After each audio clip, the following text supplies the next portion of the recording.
ধর্মনগর মহকুমার বড়ুয়াকান্দি গ্রাম পঞ্চায়েতের ৬ নং ওয়ার্ডে নাশকতার আগুনে পড়ল একটি গাড়ি। এলাকার বাসিন্দা বিশাল দাশগুপ্ত তার বাড়ির সামনে রাস্তার পাশে ১ বছর ধরে তার অল্টো গাড়িটি পার্কিং করে রাখত।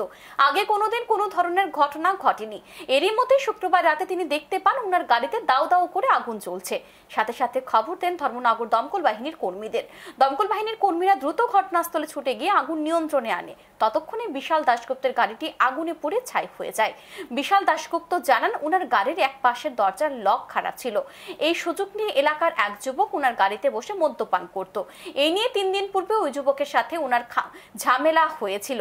তখন ওই যুবক হুমকি দিয়েছিল আগুন দিয়ে ওনার গাড়ি পুড়িয়ে দেওয়া হবে। তাই ওনার সন্দেহ ওই যুবক ওনার গাড়িতে আগুন লাগিয়ে দিয়েছে।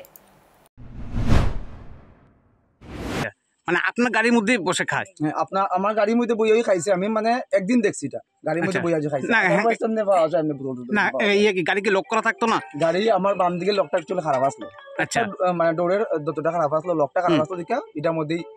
আর ওই দরজাটার মধ্যেই বোতলটা পাওয়া গেছে যে